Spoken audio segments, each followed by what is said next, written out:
Good morning and welcome. It's Good Morning Anambra Show Thursday episode, and today is the 20th day of February 2025, and it happens to be International Day of Social Justice. All right, it's a beautiful day, and we are delighted to be here this morning for the show. Let's begin with the press review, but before then, I have orders in the studio. My co-anchors this morning.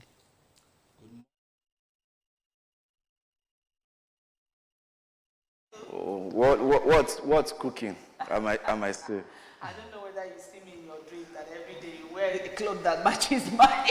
Well, I think that shows that we are in spirit, we're in tandem.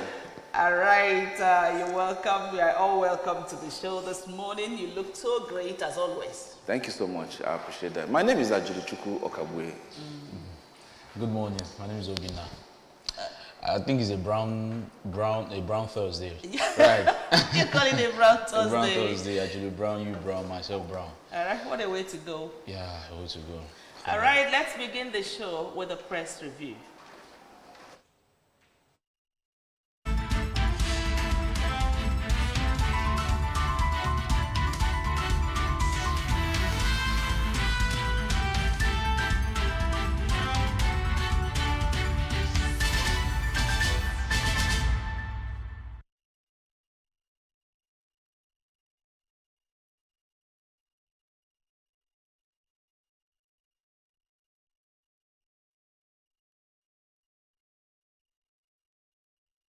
Let us begin the press review with news making headlines on ABS website. And the first news we have for you this morning is Anambra Governor's wife launches garden program routine workout in Anocha local government area. Commissioner of Police receives Speaker of the Anambra State House of Assembly and political party delegate at police headquarters in Awka. Chinese firm Shanghai Jiang to invest in Anambra State. That's welcome development. Anambra State government warns public against peddling fake news. Anambra State Assembly asks police to go after fleeing escaped suspects involved in murder of late member Justice Azuka. Sododo receives more commendations on human infrastructural development. And we have NUJ, Anambra State Council, to partner state government in expanding opportunities, achieving vision. POS transaction charges. Business executive Nzekwe tax federal government on public enlightenment. And we have IGP disburses 2.99 billion naira to family members of fallen police officers. Wow, that's really, really interesting. Federal government wants former Federal Information Commissioner Edwin Clark. And then last but not the least, Israeli army kills 26 Palestinians in Jenin. A lot of stories are trending on ABS website this morning, and you know, the one that has been trending since 2 days ago is the fleeing the suspect in the murder of Justice Azuka. You know, that story is somehow, and the reaction of the Speaker of the State House of Assembly towards that was that, in fact, he was shocked to his bone to hear that, especially as the PPRO released a statement yesterday, you know, confirming the incident. You know, before yesterday it was trending, you know, until police released a statement confirming that the incident actually happened. And one begins to wonder what actually is going on. You see comments all over Nigeria, you know, the names they are calling policemen, you know, they need to redeem their image, if you ask me. Yeah, it's very questionable and at the same time worrisome. Yeah. You know, it's how possible is a situation like this. Someone who actually did, it's not just the fact that it was probably a very serious crime carried out against a member of the house, but the fact that people who were arrested somehow escaped from the, you know, from detention, from the confines of where they were, people that were directly under, you know, the you know, they were directly under, I won't say supervision, but they were directly there in the police Somebody. station. Ah, Yes. actually, I think they disappeared on their way, according to police. It's not, anyway, it must be. Anyway. It's not really possible. It seems like something that actually did happen in-house, because there's no reasonable explanation to something like this. How did it happen? Well, let's keep our fingers crossed as we await, because according to the CP yesterday, that they must be apprehended. And of course, there are calls from every quarter that they should redouble their efforts to ensure they get them. Yeah. Well, in the case of the police escapee, and you begin to wonder, do they actually deserve the 2.99 billion naira that the federal government wants to give to fallen members? Because this is to fallen heroes, you understand, those people that died in the line of service. And we all know what happens to people, their families, where their breadwinner gets killed in the in the line of duty. 2.99 billion, as in, to me, doesn't cut the mustard seed, as far as I know. That money is too little compared to the number of casualties we've had.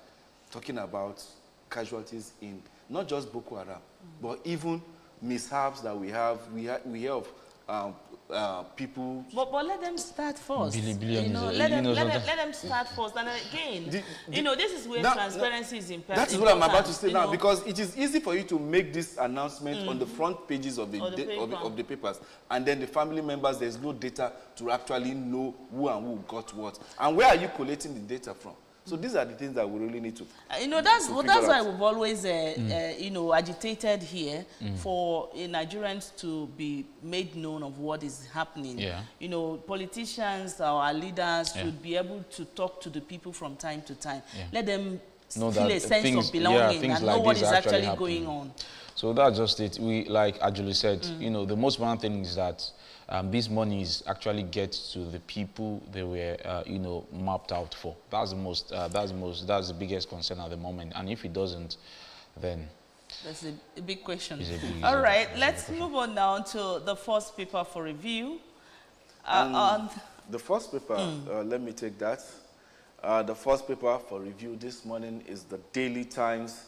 Yes. And then we are having the banner headline telling us Fidelity Bank orders contest court's jurisdiction in 19 billion fraud case. And then you also have Edo Assembly sacks all political appointees. That's really not looking too good there. But then NJC voids a purported sack of Benue Chief Judge by House of Assembly. Two suspected kidnappers of Anambra lawmaker escape from custody. And then we have Gambari outlines key paths for Africa. PDP accuses IGP of plot to assassinate Governor Adeleke. Wow, that is really, really strong. And then we have at the mast of the Daily Times, terrorism, Senate summons Ribadu, security chiefs over alleged U.S. aid funding. That was interesting. Let's begin with this issue of the PDP accuses IGP of plot to assassinate a governor. A sitting governor. Governor. You understand? I really don't know. You say there's no smoke without fire or whatever, however it sounds, but as in, this allegation is just too strong to just wave aside, A lot has been happening in Osun State very recently. Lately. Yes, yeah. In fact, even before Adeleke became governor, it was more like a serious tussle between the APC and the PDP. And since then, in as much as there have been reports of Adeleke, doing so well in Osun State, doing in terms of infrastructure and all that, but they've really been struggles with the opposition. I remember sometime last year, where during I think one of their Ramadan feast or something like that, the same issue and all that. So very recently, this one erupting, accusation by his nephew, the man David Adeleke, Davido, accusing the IGP, and now the PDP coming out to also accuse the IGP and all that. So The best thing for the populace to do in situations like this is, in as much as we have to react, but hands akimbo, because these are politicians. You They know, know on, they a, know what on, they're a, on doing. a lighter note, I was actually saying this governor that, you know, entertains us each Yeah, time. the dancing governor, yeah. Each time we watch him on the television, he must dance. Every occasion, he must dance. Yeah. You know, the problem, you know, the day, I think a few days ago that there were killings. You know, killings of former LG chair or something in that community, plus four others the local or more. government chairman, You know, you begin to ask questions. What actually is going on in this 21st century? I don't know that they still kill for power in this 20, because it's been long we had that. It still happens. No, it's been long we had that. It's not been long. Very you know? recently, during the before or during the 2023 elections. It wasn't as serious as it used to be. You know. But they are still killings. It has to At stop. least they need to sheath their swords. Children are watching.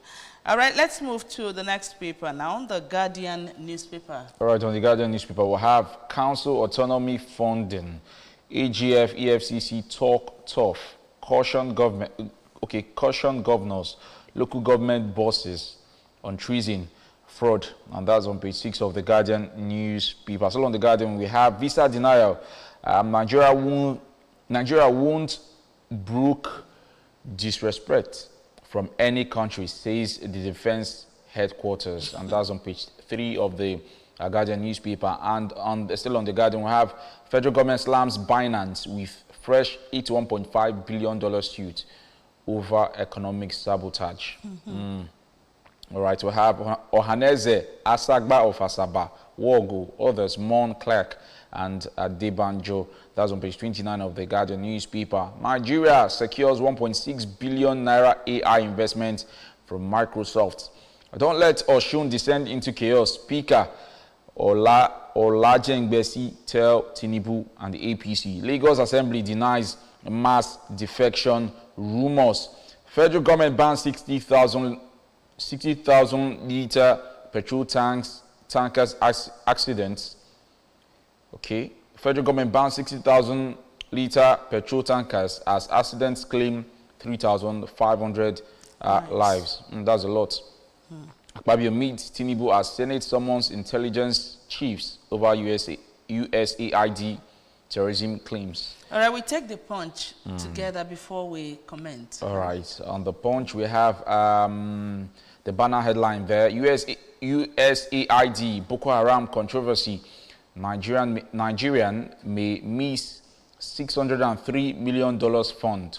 Senate summons service chiefs. And a kicker to that, Bono asked federal government to lead probe. USAID's 2025 budget targets defense, health, others. All right, Zamfara explosion. Ex-governor Yari pays hospital bills as NEMA visits victims. Also have Dangote NNPCL refineries not supplying 50% local fuel demand. That's coming from the federal government, and that's on page 31 of the Punch newspaper. As long as the Punch, we have CBN probes 19.7 million dormant bank accounts. Wow. All right, visa again. CVS defends handling of Canadian visa application. Okay, Lagos Assembly, Obasa denies stockpiling arms. Miranda refutes resignation claim. We also have policeman complainant arrested over newlyweds' death in custody. Local government autonomy, CBN 774 chairman differ over council's account opening. All right, I think we look at the story of visa denial, you know, and what the defense headquarters actually saying at this point in time. You know, before now, we're actually waiting for a report because over 3 days now, or 2 days, there's an interview I watched where they said they are going to investigate to find out what actually happened, why they were denied visa, whether they followed the due process and or all whatever. That. Because according to a former U.S. embassy, sorry, U.S. ambassador to Nigeria, the man said it's not everything that he's going to say, but they are diplomatic, whatever. There is the diplomatic note they're supposed to collect before going to the embassy. Now the defense headquarters is saying that they cannot brook disrespect from any country. You know, Angelo. Well, that was what you get when you deal with organized sector, organized crimes. You don't have people that do things the way we do things in this part of the world, haphazardly. We're talking about the money disbursed, the 2.99 billion that police are going to be giving to fallen heroes. You might be shocked that there is no data to actually know who and who is entitled. And that's not the same for this issue with visa application. If you're going to some other person's country, there are procedures by which you need to follow in order to be granted access, irrespective of where you are. And moreover, from what I gathered, that these people ought to have even had some form of diplomatic immunity in order for them. But they didn't follow the process. Maybe because they felt they were army chiefs in Nigeria, so they could just walk into the embassy and then get whatever it is that they want, thinking that that's what happens elsewhere. But at this point, I don't think this is what we expect from Defense Headquarters, because this thing happened, was it last week? Last week, yes, it happened last week. And today is Thursday. Today, Nigerians are supposed to be hearing that this is what happened, this is what happened. They've gone back, they've given them, or maybe the event has passed, they couldn't go again. Attend again. You know, something like that. This is what we're supposed to be hearing by now. You know, it's the situation at the moment, and the defense headquarters, they've been saying a lot and all that, but it should be a bygone thing. And however, before the DHQ actually made, it means that they've been doing this over the years. Or probably they've not been following the due protocol, but suddenly the Canadian embassy is coming to tell them, oh, you have to go back to the... So it means something is wrong somewhere. Yeah. The relationship has actually, there's something, yes, so hard. Probably something is wrong that both countries, both embassies, of course, they're not wanting to say due to it's not everything that of course not everything is going to be said, but they're just going to keep kicking themselves. They know between themselves what is wrong. But going for winter games, we don't have winter. The former ambassador said that this diplomatic row, that they will just get it over a cup of coffee, yeah, you know, when they sit over it's that simple. Until that happens, let's now see the other papers. The Daily Trust newspaper is next in our lineup. And stories making the headlines on the Daily Trust says FG to bar 60,000 litre fuel tankers from roads March 1. Policy will cost truck owners 300 billion naira. That's coming from NATO. And 172 oil truck accidents, 1,896 deaths reported since 2009. AGF to governors sacking elected LG chairs is treason. Man kills friend after serving him meal. Battle of wit. Lagos, other state assemblies involved in speakership crisis. Senate summons NSA, DSS, NIA over, you say, the terrorism funding allegation. We tried the aid agencies' offices have no business in Nigeria if found to be true. That's coming from Babio. Visa denial, Nigerians won't tolerate disrespect from any country. While we engaged another service provider for 2025 Hajj, that's coming from NACON. And Osun Council crisis deepens as sacked chairman take over LGs. Now, quickly, we see the Daily Independent before we comment. You said the Senate summons security chiefs over alleged Boko Haram funding. FG bans 60. Okay, we've seen that story in the other paper, and more on a Daily Independent. Reps condemn Osun local government crisis, ask IGP, DSS, DG to restore order. Sacking LG chairman tantamount to treason, AGF wants governors. Nigeria won't tolerate, okay, we've seen that. Why women judges seek gender balance in leadership by CJN. Chief Judge Saga, Benue Assembly slams 3 months suspension on 13 lawmakers. Citing 40 federal projects, KB APC declares support for Tinubu, adopts Idris for second term. President has been fair to all, says Bagudu. Now, Tinubu names Ismaila as rector. Nigerian Aviation College, Zaria. Let's partner to curb crude oil theft, Fubara tells new GOC.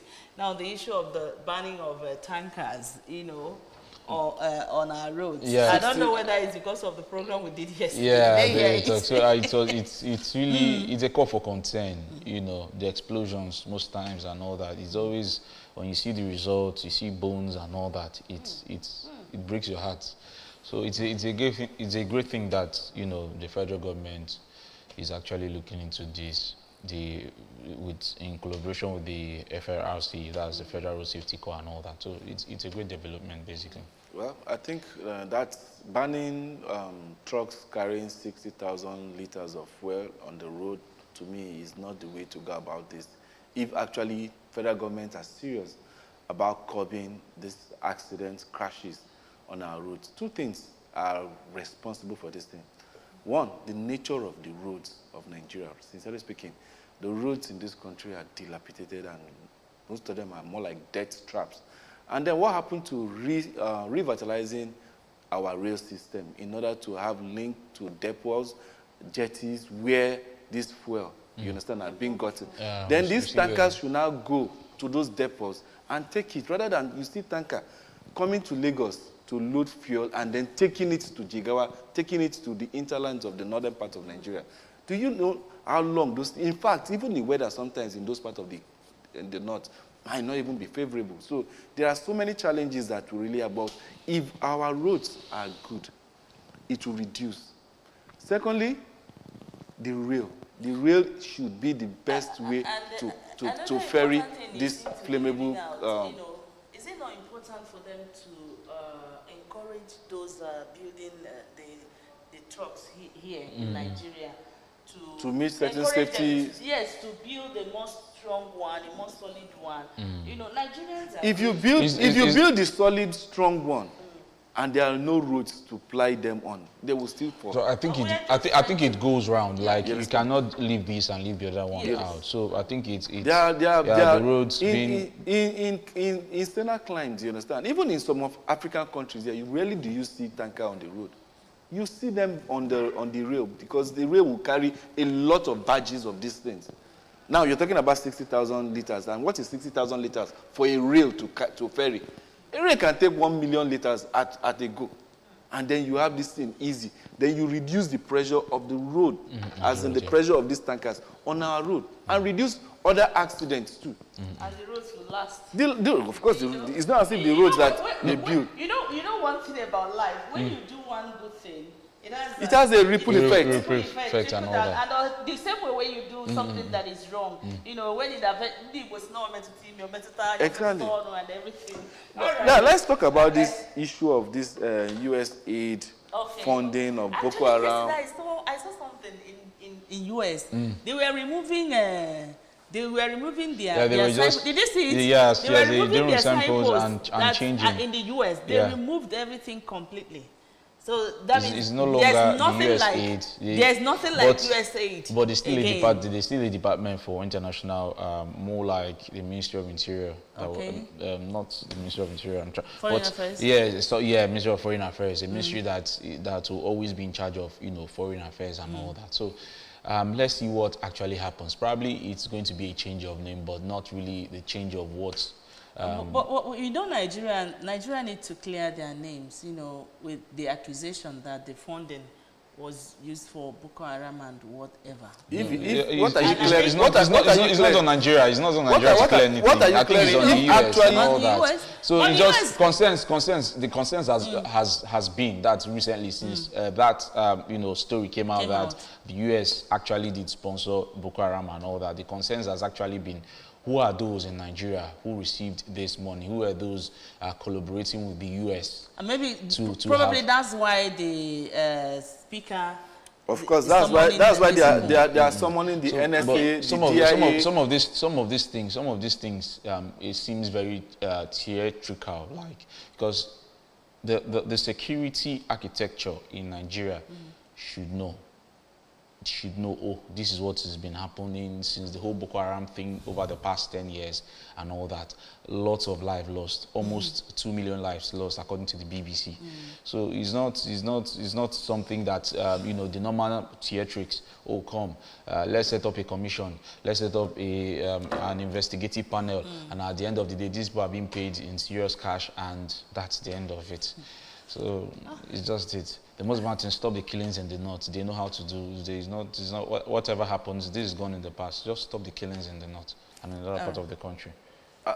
If the United States actually want to help uncover where this money went to, who got what, at what, the amount and everything, they can come up with their data because you're the one remitting the money. So you should know who you gave it to. So we don't even need the summoning of everything. Rather, you should go to the USAID, the department, and then say, come, furnish us with the information of how you disburse this thing. And let us know. Let us begin now to know who are the people that are behind the sponsoring. You understand? The front liners of this insurgency that we are fighting in this part of the world. It's as simple as that. So that's what bilateral relations between countries are established for. So that you get to know how you can benefit me and how I can benefit you. That's on the other side. But quickly, let's go to the next paper for review this morning, and that will be the blueprint. And then the banner headline is telling us about the Osun local government crisis. Reinstated APC chairman take over amid tension. And the writer there says, one Osei against Saturday poll, PDP alleges assassination plot on Adeleke. We have seen that before. Reps waiting, lawyers caution on anarchy. I remain Lagos Assembly Speaker despite resignation rumor. That's coming from Reminder. Well, we are having a Margaret Thatcher in Lagos, if you must say. But then we have well, let's see what the sports stuff is talking here. Lookman hit back at Gasparetti over penalty miss. Well, I hope you don't find yourself in trouble. When your boss speaks, you just keep silent. Federal government sues Binance. $81.5 billion in economic losses, back taxes. That's good. 600 billion projects excite Kebbi APC. Party pledges support for Tinubu. Adopt Idris for second term too. That's interesting. Fiscal autonomy. Why CBN hasn't commenced direct release of funds to 774 local governments. That is true. Well, we'll definitely get to. You know, when we talk about these local government autonomy and all that, I'm not saying, you know, or this is a personal opinion though. Okay. You know, we are not saying it doesn't really make sense, but when you're sending certain amount of monies to the local government, and these local governments are not using the monies and still expecting the what's it called, state to still fund their routes, even the Tromsø roads and all that, it's a lot. So, but when you look at, we have to look at Section 7 of the Constitution of the Federal Republic of Nigeria, which actually explains that the state government can actually, they have the primary control on local governments and all that. So, if the CBN or the federal government has refused to, not refuse, or probably has been reluctant to send funds directly to the local government, it's a great development. But again, on governors too, they have to be accountable for these monies. But the truth remains that everybody knows why local governments were created in the first place. And of course, ab initio, they've received funds directly. Until I don't know what happened. Lots of mismanagement on their part, and you know, desire for control by governors too. The truth is that sometimes we try to shield the truth. We know why this is there. You know what you should do. So, waiting for government, you should do what you're supposed to do. Then the state should play his own part, and the state gets better. I think. You know, everything boils down to one thing. Both the federal government and then the local government and even the CBN, there is what we call who wants to be in charge of what. That's what we are having, the issues we are having here. If the Constitution is what we need to go through, then every person should align with the Constitution, because that was what you swore, you understand, by on the day you were sworn in. So if the Constitution is what is our guide, then we should follow everything in it Directive. to the letter. When you now begin to circumvent just because you want it to favor you and in the first place, that's where you have all this problem. Now, for 10 years, more than 10 years, we've not had local government elections in more than 27 states in Nigeria. And nobody said anything. Nobody went to court. Nobody did. Governors came, finished 8-year tenure without conducting one single local government election. And now, a new government is coming to say, enough of that. Let us go by this standard. And this is what we want to do. And you're having this bottleneck. Don't they have a constitution to refer to? Now, maribond state election offices have now come alive. Now, people are beginning to jostle for superiority, power. Am I answerable to the federal government? Am I answerable to the governor and everything like that? So these are the things that we need to streamline in order to get these things to work. Some local governments are saying that they want total autonomy, that they don't want anything to come from the state. Even if the money is lodged in the state, that they say no, they want it direct. And let's see. Jolo, while you were talking, there's something coming to my mind. The whole situation in Nigeria is so fearful. There are gaps. I don't know whether you're noticing it. Yeah. There are gaps. A whole lot. To the way things were done. And it seems everybody is just nonchalant about it. Yeah. Until it will just choke us like this. It's actually affecting us at the moment. It's so obvious. Everywhere, the system, everybody behaves anyhow. The level everybody of does what he or she wants to do. And life cannot be like that. If in your home, if you're left to do anyhow in your home, maybe your father do not spank you, sit here, do that, you think your home will be good? No. And look at how Nigeria is just sleeping. By the day, you will be watching it. Everybody, you wake up, you hear something that is, you think this is a dream.